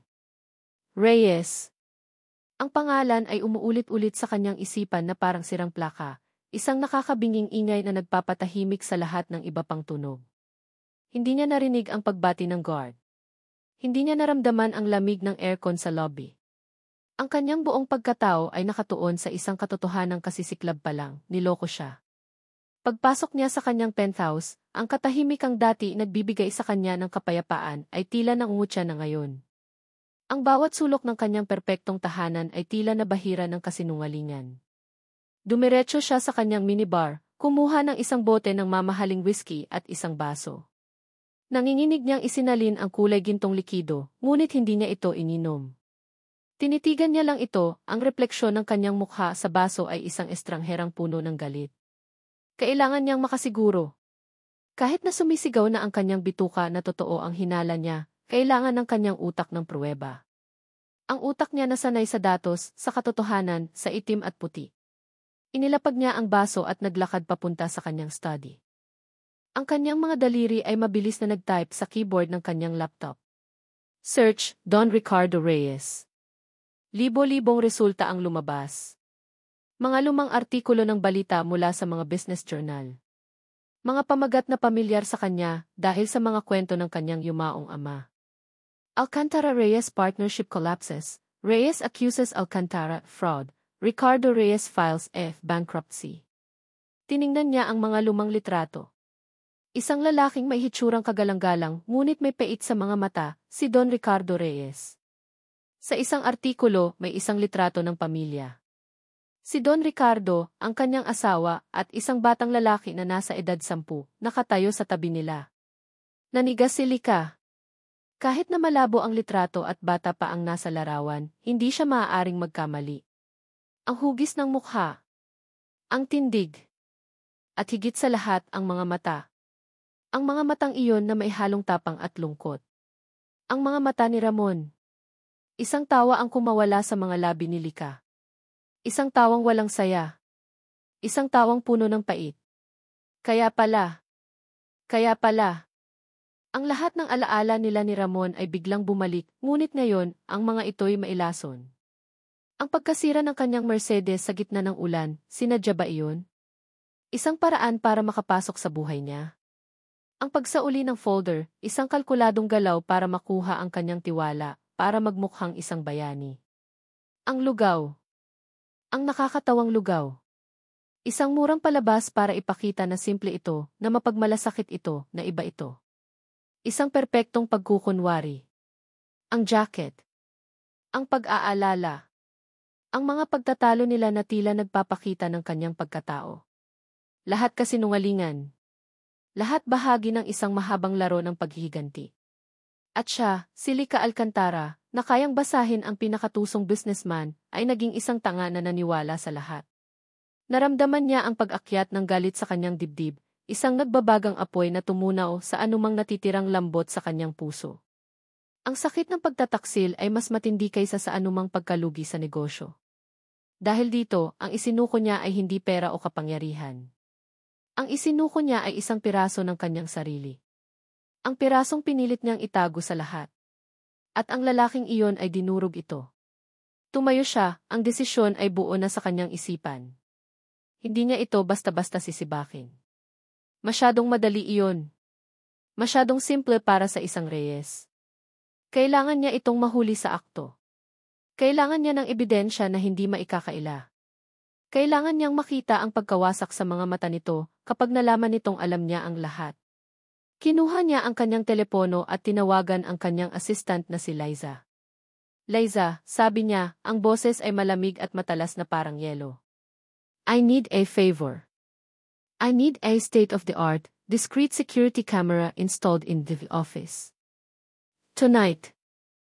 Don't care how you do it, just get it done. No questions asked. Yes, ma'am, sagot ni Liza, walang pag-aalinlangan. Kinabukasan, ang pagsakay ni Lika sa sasakyan ay isang pag-arte. Isang masterclass sa pagkukunwari na natutunan niya mula sa lalaking nagmamaneho para sa kanya. Ngumiti siya, isang ngiting hindi umabot sa kanyang mga mata. Good morning, Ramon, bati niya. Nakita niya ang gulat at pag-asa sa mga mata nito. Good morning, Ma'am Lika.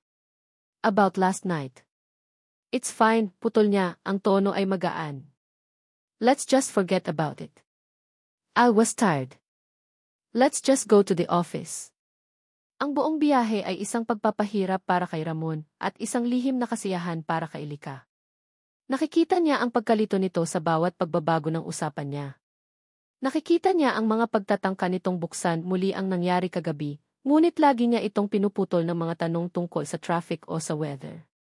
Pinapanood niya itong malito, mag-alala at unti-unting matakot. At sa bawat segundong lumilipas, mas lalo siyang nakukumbinsi na tama siya. Pagdating sa opisina, ginawa niyang normal ang lahat. I have a whole day of meetings, Ramon. Just stay in the driver's lounge. I'll call you when need you.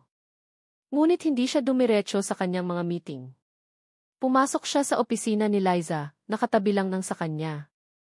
Sa monitor ng computer ni Liza ay ang live feed mula sa camera na ipinakabit niya. Keep an eye on this, Liza. Let me know if he enters in the office. Lumipas ang mga oras. Puno ng meetings, ng mga tawag, ng mga desisyon. Ngunit ang isang bahagi ng kanyang isipan ay laging nasa monitor. Dapit hapon na. Karamihan sa mga empleyado ay nagsuwian na. Tahimik na ang paligid. At doon, nakita niya ito. Ang pinto ng kanyang opisina ay dahan-dahang bumukas. Pumasok si Ramon. Ang puso ni Lika ay nagsimulang tumibok ng mabilis. Ito na. Maingat na isinara ni Ramon ang pinto. Lumingon-lingon ito sa paligid, tila tinitiyak na walang nakakakita. Pagkatapos, dahan-dahan itong naglakad papunta sa kanyang mesa. Ang mesa na sentro ng kanyang kapangyarihan. Tinitigan nito ang kanyang computer na naka-standby mode. Huminga ito ng malalim. At mula sa bulsa ng kanyang jacket, may kinuha ito. Isang itim na BXB. Napatayo si Lika, ang mga mata ay nanlalaki. Ang pruweba. Ang sandata. Ang katapusan ng laro. Hindi na niya kailangang makita na isaksak pa nito ang EXD. Ang makita lang ito sa kamay nito, sa loob ng kanyang opisina, sa oras na wala ng tao, sapat na iyon. Ang lahat ng kanyang hinala ay kinumpirma sa isang maliit, itim na piraso ng plastik. Hindi na siya nag-isip pa. Ang galit na tinimpi niya buong araw ay sumabog na. Binuksan niya ang pinto ng opisina ni Liza at naglakad palabas. Ang tunog ng kanyang mga takong sa marmol na sahig ay matatalas at mabilis na parang mga putok ng baril sa katahimikan ng gabi. Binuksan niya ang pinto ng kanyang sariling opisina nang walang katok. Natigilan si Ramon, ang gulat ay malinaw na nakaukit sa kanyang mukha. Itinago niya ang FSB sa kanyang likuran, ngunit huli na ang lahat. Nakita na ni Lika. Nakatayo si Lika sa may pintuan, ang kanyang anyo ay isang silweta laban sa ilaw ng hallway. Hindi siya nagsisigaw. Hindi siya nagwawala. Ang kanyang boses, nang sa wakas ay nagsalita siya, ay mas masama pa roon. Ito ay kalmado. Ito ay puno ng lason. At ito ay pinal. Ano ang ginagawa mo, Ramon Reyes? Tanong niya, ang bawat pantig ng buong pangalan nito ay diniinan niya na parang isang hatol ng kamatayan. Ang buong pangalan niya. Ang paraan ng pagbigkas ni Lika dito ay hindi na isang tanong. Isa itong akusasyon. Isang hatol. Ang bawat letra ay may talim na humiwa sa natitirang pag-asa sa puso ni Ramon. Lika, magpapaliwanag ako, sabi ni Ramon, ang boses ay nanginginig. Dahan-dahan niyang inilabas ang kamay na may hawak na VSP mula sa kanyang likuran, itinaas ito na parang isang taong sumusuko. Hindi ito tulad ng iniisip mo. Tumawa si Lika, isang tawang walang kagalakan, isang tunog na mas malamig pa kaysa sa hangin na nagmumula sa aircon. Hindi tulad ng iniisip ko, ulit niya, naglakad palapit na parang isang predator na papalapit sa kanyang biktima. So, ano ang dapat kong isipin, Ramon Reyes? Na pumasok ka sa opisina ko ng patago, sa oras na wala ng tao, na maihawak na BSP, para lang mag-ayos ng mga bulaklak. Ang panunuya sa kanyang boses ay mas masakit kaysa sa isang sampal.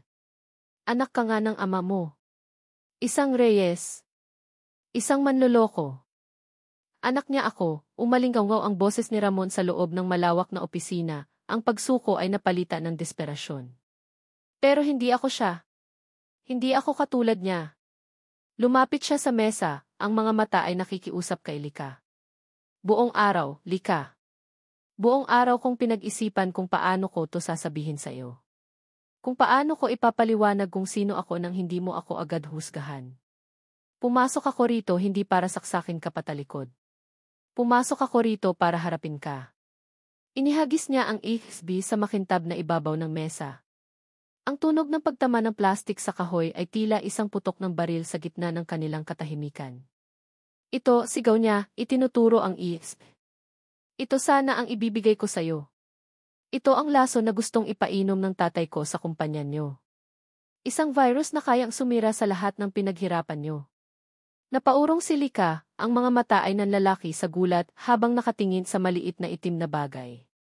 Pero hindi ko ginawa, pagpapatuloy ni Ramon, ang boses ay basag na. At hindi ko kailanman gagawin. Galit ang tatay ko sa pamilya niyo. At sa totoo lang, lumaki akong may galit din sa puso ko. Pero nang makilala kita nang makita kita bilang si Lika, at hindi bilang isang Alcantara nagbago ang lahat. Lumapit siya. Isang hakbang, ang mga mata ay puno ng luhang pinipigilan. Ang nararamdaman ko para sa'yo, Lika, totoo yun. Ang lahat ng yun. Nakatitig lang si Lika. Ang kanyang isipan ay isang magulong digmaan sa pagitan ng galit na nararamdaman niya at ng sinseridad na nakikita niya ngayon sa mga mata ni Ramon. Ang bawat hibla ng kanyang pagkatao na sanay sa pagdududa ay sumisigaw na isa itong palabas, isa na namang napakagaling na pag-arte. Get out, bulong niya, ang boses ay nanginginig. Lika, please. I said, GSTVC, sigaw niya, ang lahat ng kontrol na pinanatili niya ay biglang gumuho. Ang galit, ang sakit, ang pagkabigo, lahat ay sumabog. As I don't want to see you ever again. You're fired. Ang salitang fired ay tumama kay Ramon ng mas malakas kaysa sa pagtawag sa kanya ng Reyes. Tumingin siya kay Lika, umaasang makakita ng kahit katiting na pag-aalinlangan, ngunit ang nakita niya lang ay isang mukhang bato, isang mukhang binalot muli ng yelo. Walang nang anumang salita. Tumalikod si Ramon at naglakad palabas ng opisina. Bawat hakbang palayo ay isang pagtanggap sa kanyang pagkatalo. Paglabas niya ng Alcantara Tower, ang parehong ulan na naging saksi sa kanilang unang pagkikita ay siya ring sumalubong sa kanya ngayon. Ngunit ngayon, ang ulan ay hindi na lang basta tubig. Ito ay ang luha ng langit, nakikidalamhati sa isang pag-ibig na namatay bago pa man ito tuluyang mamukadkad. Sumakay siya sa kanyang views. Hindi niya ito pinaandar. Ipinatong niya ang kanyang noo sa manibela, ang mga balikat ay nanginginig. Sa unang pagkakataon mula noong siya ay bata pa, hinayaan niyang tumulo ang kanyang mga luha. Naiwan si Lika sa kanyang opisina, nakatayo, nanginginig. Pinulot niya ang AFSB na parang isang mapanganib na bagay. Ito ba ang katotohanan? O isa lamang itong mas malalim na panloloko? Umupo siya sa kanyang silya, ang silyang dati simbolo ng kanyang kapangyarihan, ngunit ngayon ay parang isang malaking kulungan. Ang kanyang utak ay tumatakbo, sinusubukang pagtagpi-tagpiin ang lahat. Kung nagsasabi ng totoo si Ramon, ibig sabihin. Ang kanyang isipan ay naputol ng tumunog ang kanyang telepono. Si Marco. Hello, sagot niya, ang boses ay pagod.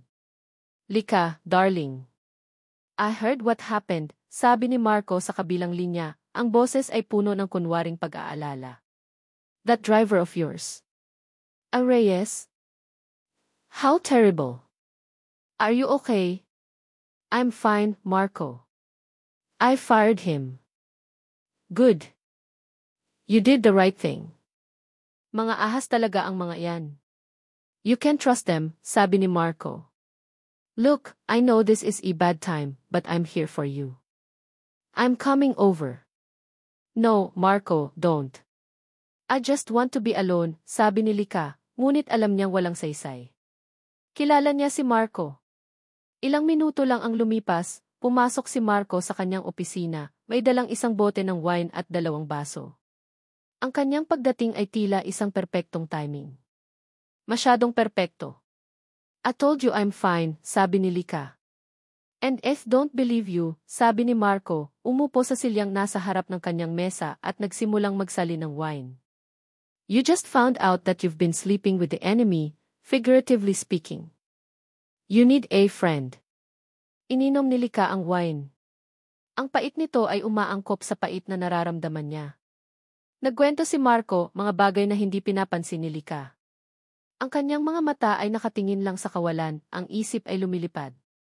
Naramdaman niya ang matinding pagod. Ang pagod mula sa pag-arte buong araw, ang pagod mula sa komprontasyon, ang pagod mula sa pagdududa. "I need some air," sabi niya, tumatayo. "Of course. Take your time. I'll be right here when you get back," sabi ni Marco, may isang matamis na ngiti. Naglakad si Lika palabas ng opisina, papunta sa isang maliit na balcony sa dulo ng hallway. Ang malamig na hangin ng gabi ay humaplos sa kanyang mukha. Tumingin siya sa mga ilaw ng syudad sa ibaba. Ang kaharian niya. Isang kahariang puno ng mga ahas at mga sinungaling. Naisip niya si Ramon. Naisip niya ang sakit sa mga mata nito. Posible kayang nagsasabi ito ng totoo. Ang isang bahagi niya ay gustong maniwala. Ang bahaging iyon na naramdaman ang init ng jacket nito, na natikman ang lugaw nito, na tumawa sa mga biro nito. Ngunit ang mas malaking bahagi, ang bahaging Alcantara, ang bahaging si, ay sumisigaw na huwag maging tanga. Nagpasya siyang bumalik na sa opisina. Kailangan na niyang umuwi. Kailangan na niyang tapusin ang gabing ito. Habang papalapit siya sa kanyang opisina, narinig niya ang boses ni Marco. Mukhang may kausap ito sa telepono. Dahan-dahan siyang naglakad, hindi gumagawa ng ingay. "Yes, of course, the plan is working perfectly," narinig niyang sabi ni Marco. "She's vulnerable. Broken, even. She trusts me completely now." Huminto si Lika sa likod ng isang malaking halaman, ang puso niya ay biglang kumabog ng malakas. Kanino ito nakikipag-usap?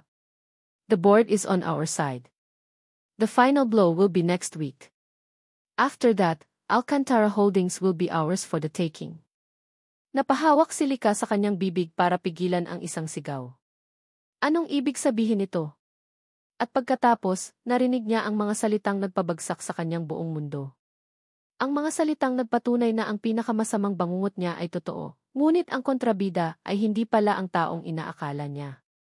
"Don't worry, Don Ricardo," sabi ni Marco sa telepono, ang boses ay puno ng tagumpay. Kumagat na po siya sa pain. Ang Alcantara Holdings, malapit nang bumagsak. Don Ricardo. Ang pangalan ng ama ni Ramon. Nakatayo si Lika sa dilim ng hallway, hindi makagalaw, hindi makahinga. Ang hangin ay tila ninakaw mula sa kanyang mga baga.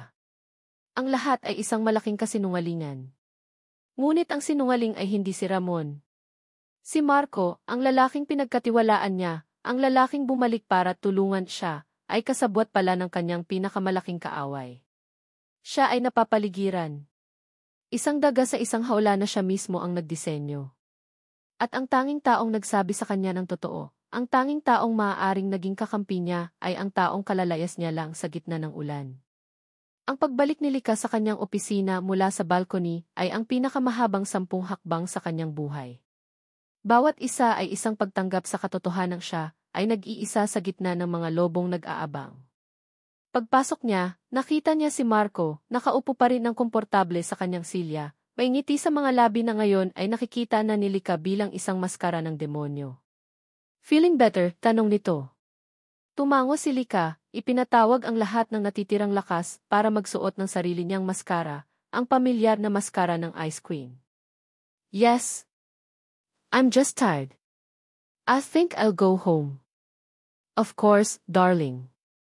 Let me take you home," alok ni Marco, tumatayo. "No," mabilis na sagot ni Lika, ang boses ay mas matalas kaysa sa kanyang intensyon. Nakita niya ang bahagyang pagbabago sa ekspresyon ni Marco bago ito muling bumiti. "I mean, as can manage. I need to think. I'll just get cab." Hindi na nagpumilit si Marco. Alam niyang nakuha na nito ang gusto nito para sa gabing iyon, ang tiwala ni Lika. Ang hindi nito alam ay winasak din nito ang tiwalang iyon sa parehong gabi.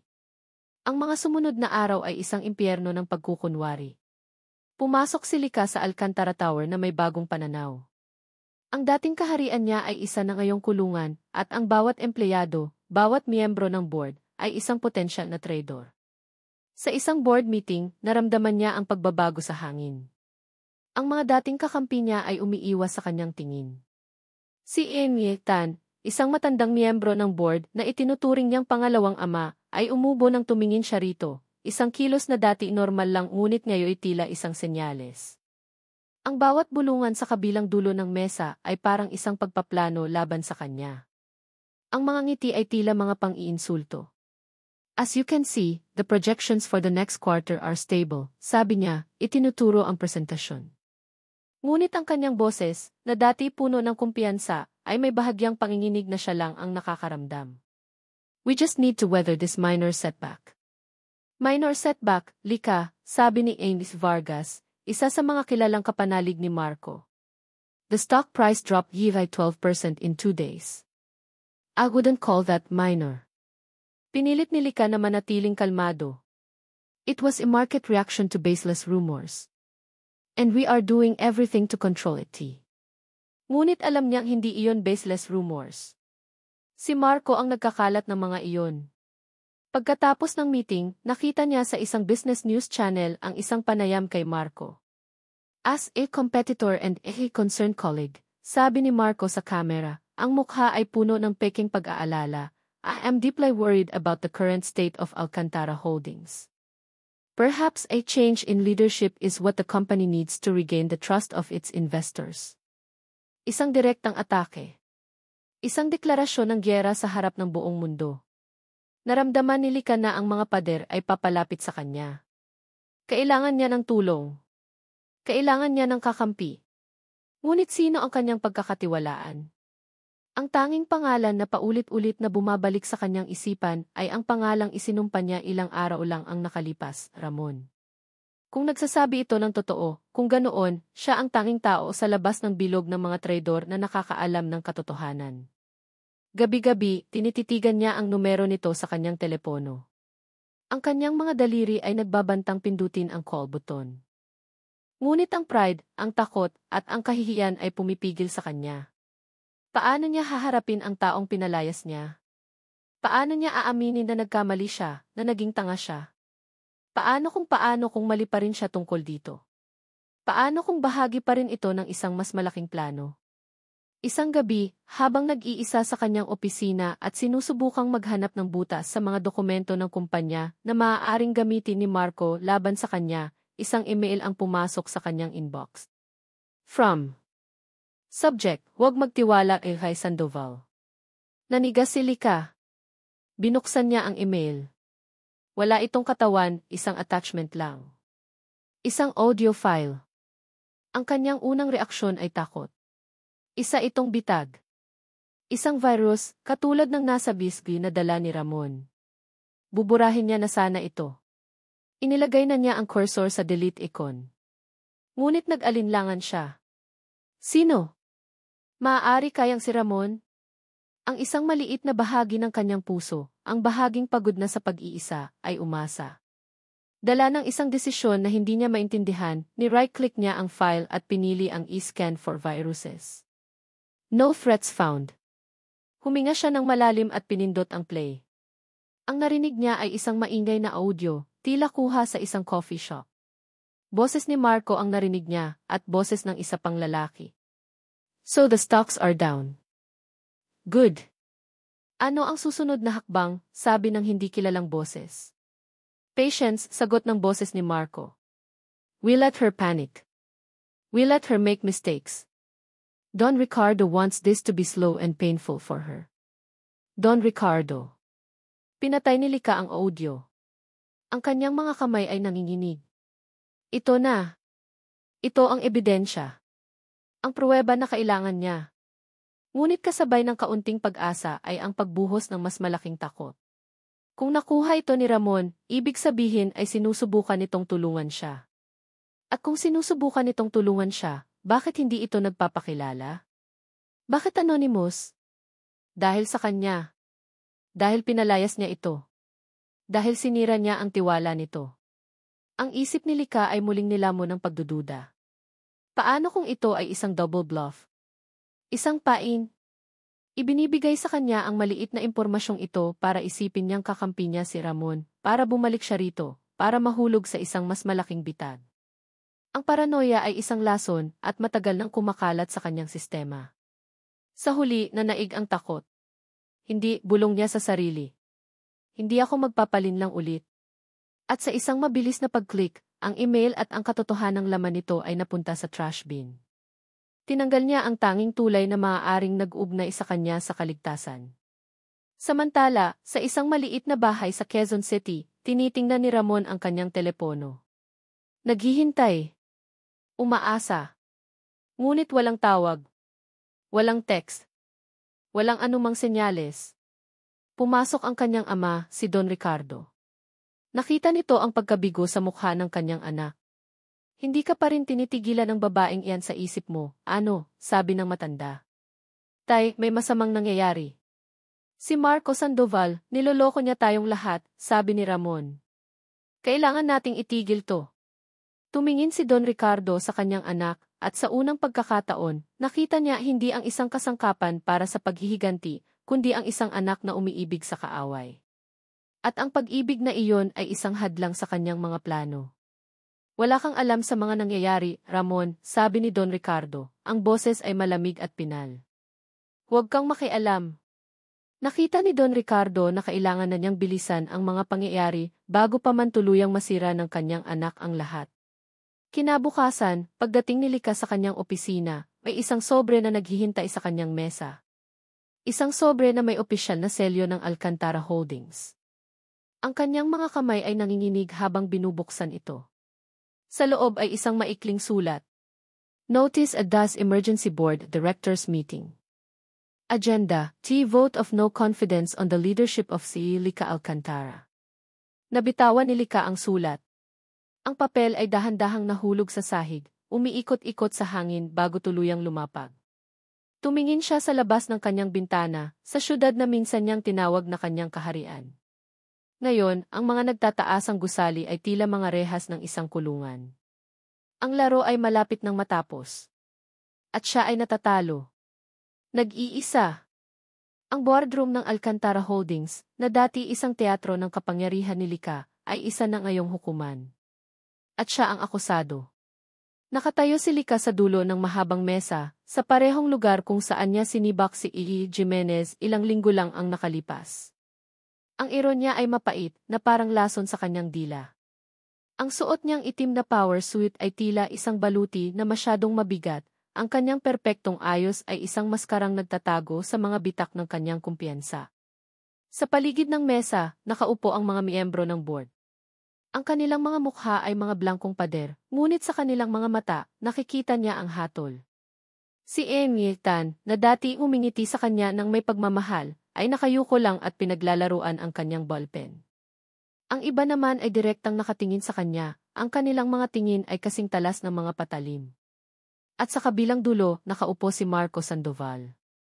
Hindi siya miyembro ng board, ngunit inimbitahan siya bilang isang resource person.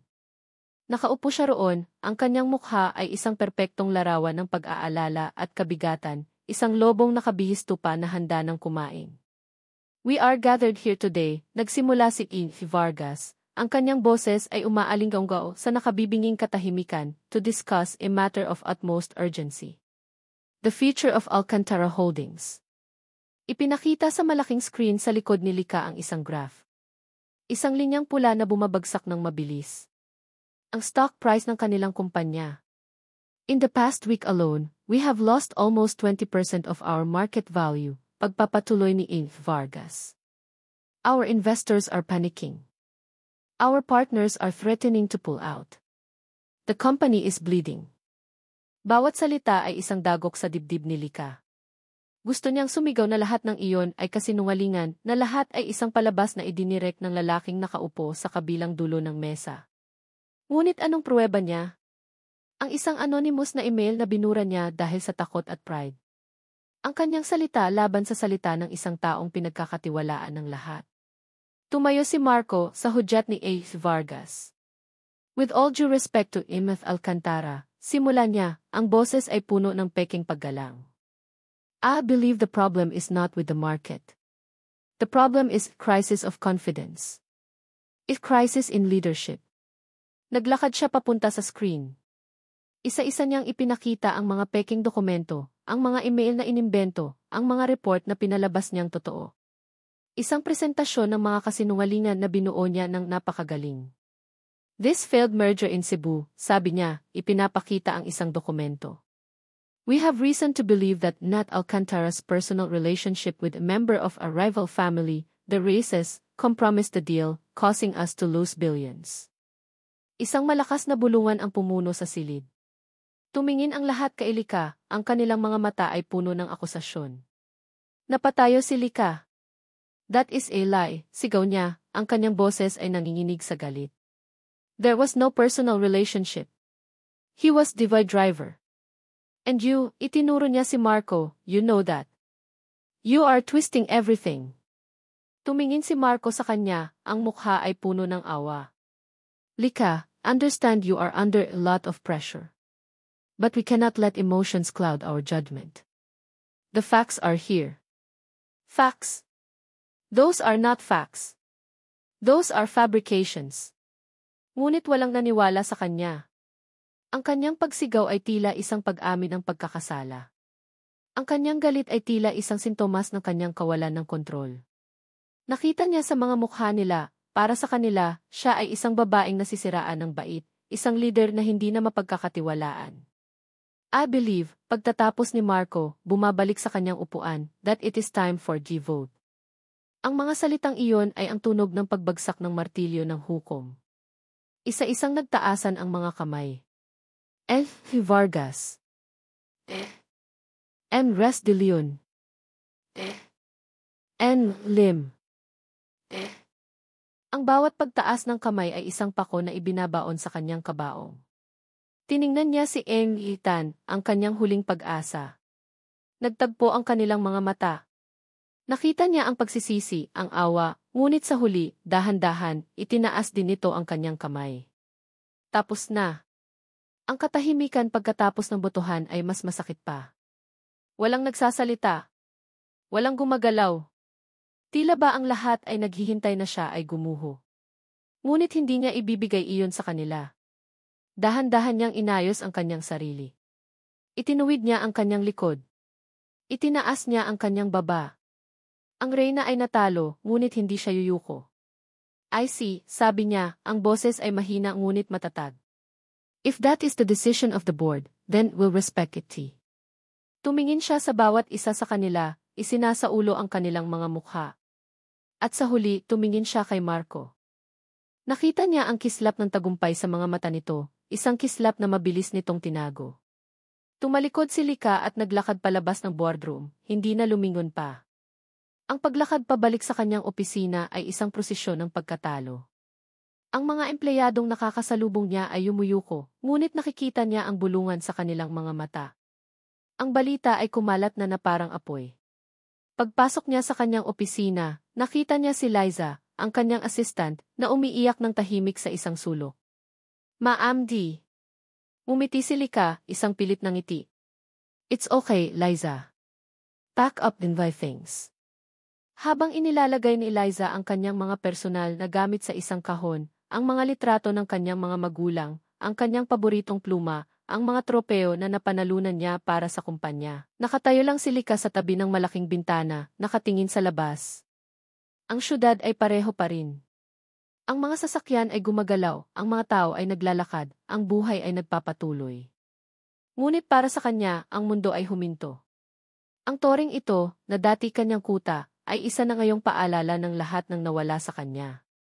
Ang kapangyarihan, ang reputasyon, ang pangalan, ang tiwala. Dala ang isang kahon ng kanyang mga gamit, lumabas siya ng kanyang opisina sa huling pagkakataon. Dinaanan niya ang boardroom kung saan nagdiriwang na marahil sina Marco. Dinaanan niya ang mga empleyadong nagkukunwaring abala. Sumakay siya sa elevator at bumaba sa lobby. Paglabas niya ng Alcantara Tower, isang bahagyang ambon ang sumalubong sa kanya. Hindi ito isang malakas na ulan na parang bagyo, kundi isang malungkot at malamig na pag-ambon na tila nakikidalamhati. Nakatayo siya sa sidewalk, yakap-yakap ang kanyang kahon, hindi alam kung saan pupunta. Hindi na siya ang Sisi. Hindi na siya ang Reyna. Siya na lang si Lika. Isang babaeng natalo at nawala ng lahat. Naramdaman niya ang panginginig ng kanyang mga labi. Ang mga luhang pinigilan niya sa buong araw ay nagbabantang bumagsak. Sa gitna ng kanyang pag-iisa at kawalan ng pag-asa, isang itim na payong ang biglang sumilong sa kanya mula sa ambon. Nagulat siya. Dahan-dahan siyang nag-angat ng tingin. Nakatayo sa tabi niya si Ramon. Ang kanyang buhok ay bahagyang basa. Ang kanyang suot ay simpleng t-shirt at maong. Ngunit ang kanyang mga mata ay hindi nagbago. Puno iyon ng sakit na nakikita niya sa sarili niya, ngunit mayroon ding isang bagay na matagal na niyang hindi nakikita sa iba. Isang bagay na hindi niya inaasahang makikita mula sa kanya. Determinasyon. Hinawakan ni Ramon ang kahon mula sa kanyang mga kamay. Tumingin ito sa kanya, ang mga mata ay seryoso at puno ng pangako. Hindi pa tapos ang laban, Lika, sabi nito, ang boses ay mahina ngunit matatag, sapat lang para marinig nilang dalawa. Ngayon pa lang tayo magsisimula. Ang boses ni Ramon ay parang isang angkla sa gitna ng rumaragasang bagyo sa isipan ni Lika. Sa isang mundong gumuho sa kanyang paanan, ang presensya nito ay ang tanging matatag na bagay na kanyang mahahawakan. Walang salitang lumabas sa kanyang mga labi. Hinayaan niya lang itong kunin ang kahon mula sa kanyang mga kamay at akayin siya papunta sa isang pamilyar na silver na Vios na nakaparada sa di kalayuan. Ang pagsakay niya sa kotse ay isang pag-amin. Isang pagsuko. Hindi pagsuko sa laban, kundi pagsuko sa kanyang pride. Sa sandaling iyon, hindi na siya ang amo at si Ramon ang driver. Sila ay dalawang taong pinag-isa ng pagkakanulo. Hindi nagsalita si Ramon habang nagmamaneho. Hinayaan lang niya ang katahimikan na maging isang espasyo para makahinga si Lika. Hindi sila pumunta sa gihise. Lumiko sila patungo sa isang direksyon na hindi pamilyar kay Lika, isang direksyon na papalayo sa mga nagtataasang gusali at papalapit sa puso ng syudad na bihira niyang makita. Huminto sila sa harap ng isang simpleng bungalow sa Quezon City. Ang bahay na nakita na niya sa isipan niya nang una niyang nalaman ang apelyido ni Ramon. Halika, sabi ni Ramon, pinagbuksan siya ng pinto. Nag-alinlangan si Lika. Ang pagpasok sa bahay ng mga Reyes ay parang pagpasok sa lungga ng kaaway. Ngunit nang tingnan niya ang mga mata ni Ramon, wala siyang nakitang panganib, tanging isang paanyaya lang na magtiwala. Ang loob ng bahay ay simple at malinis. May amoy ito ng lumang libro at kape. Malayo sa amoy ng kanyang penthouse na parang isang hotel. Sa isang pader, nakasabit ang mga litrato. Nakita niya ang litrato ng isang batang Ramon, kasama ang kanyang mga magulang, ang parehong litrato na nakita niya sa internet, ngunit dito, ito'y mas malinaw, mas personal. Inakay siya ni Ramon papunta sa isang maliit na kwarto na ginawang opisina. May isang lumang desktop computer sa isang sulok. Umupo si Ramon at binuksan ito. Pagkatapos mo kong paalisin, simula ni Ramon, hindi nakatingin sa kanya, alam kong may mali. Alam kong hindi ka basta-basta maniniwala sa akin. Kaya ginawa ko ang tanging alam kong gawin. Sinundan ko si Marco. You spied on him, tanong ni Lika, ang boses ay mahina. Hindi ako kasing galing ng mga espiya sa pelikula, umiling si Ramon. Naging driver ulit ako. Nag-abang ako sa labas ng opisina niya, sa mga restaurant na pinupuntahan niya. Nakinig. Nag-record.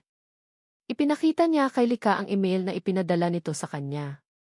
Ako ang nagpadala niyan. Umaasa akong maniniwala ka.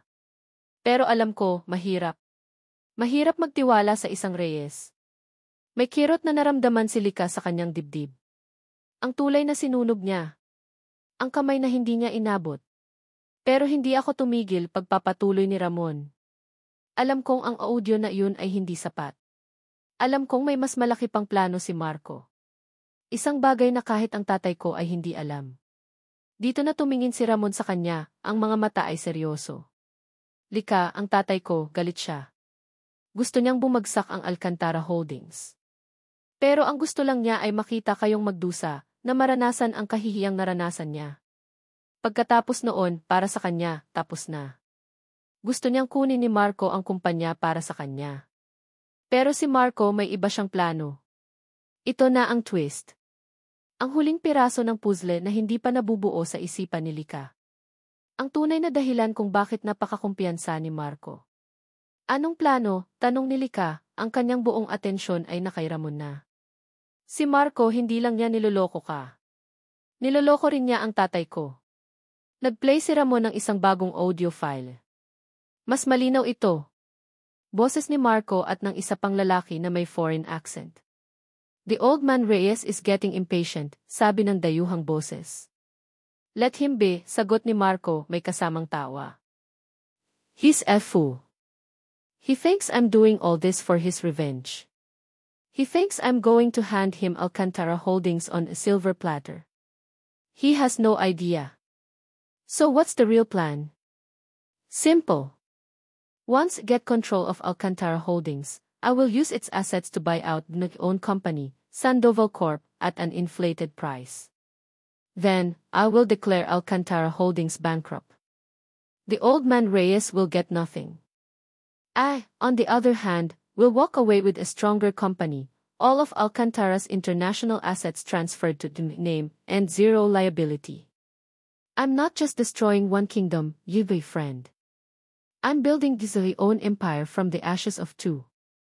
Isang nakakabinging katahimikan ang pumuno sa silid pagkatapos ng recording. Nakatitig si Lika sa screen, hindi makapaniwala.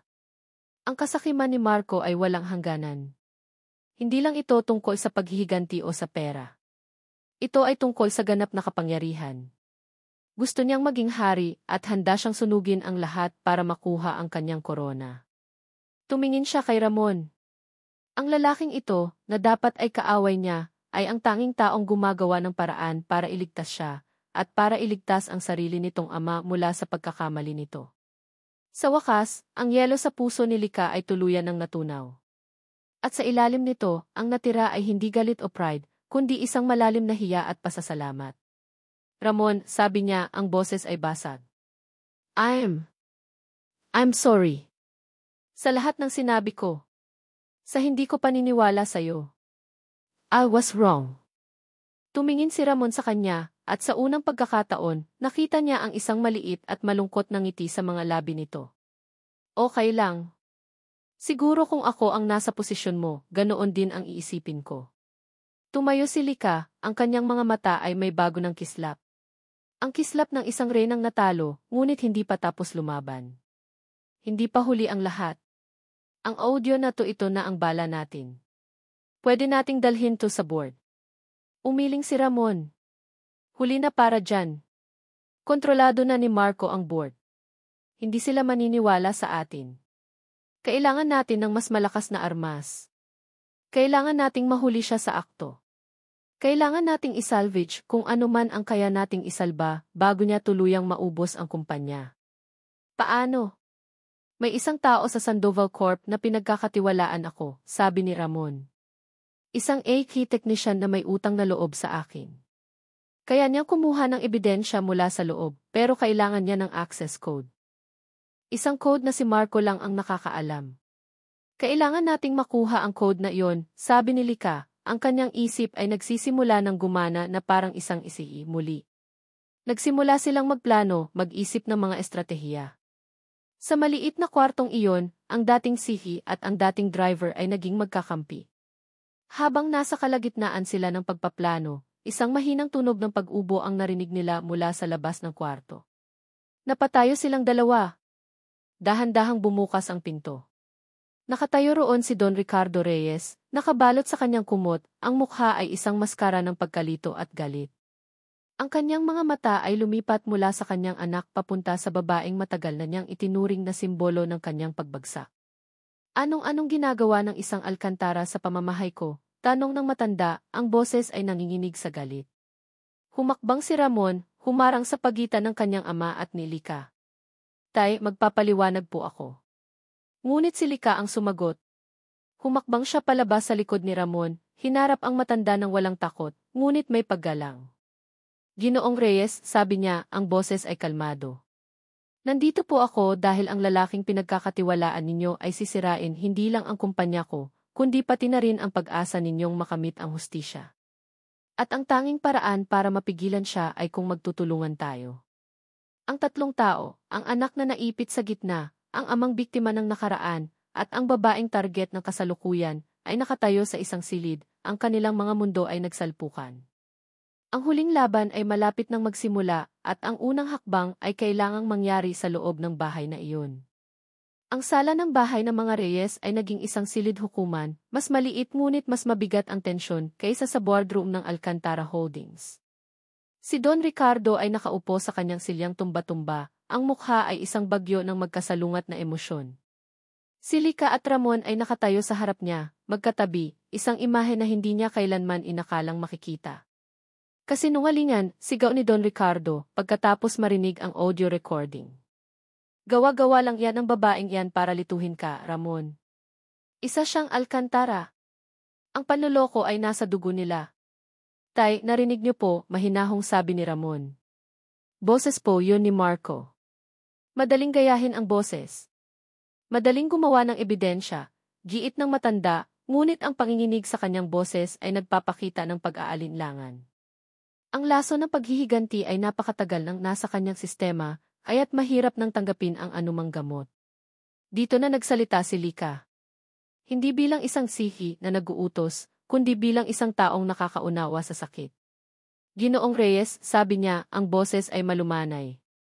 Alam ko po ang galit ninyo. Sa loob ng maraming taon, lumaki rin po ako sa mga kwento tungkol sa inyo, tungkol sa pagtataksil ng mga Reyes. Itinuro sa akin na kamuhian ang pangalan ninyo. Tumingin siya kay Ramon at pagkatapos ay ibinalik ang tingin sa matanda. Pareho po tayong biktima. Biktima ng nakaraan.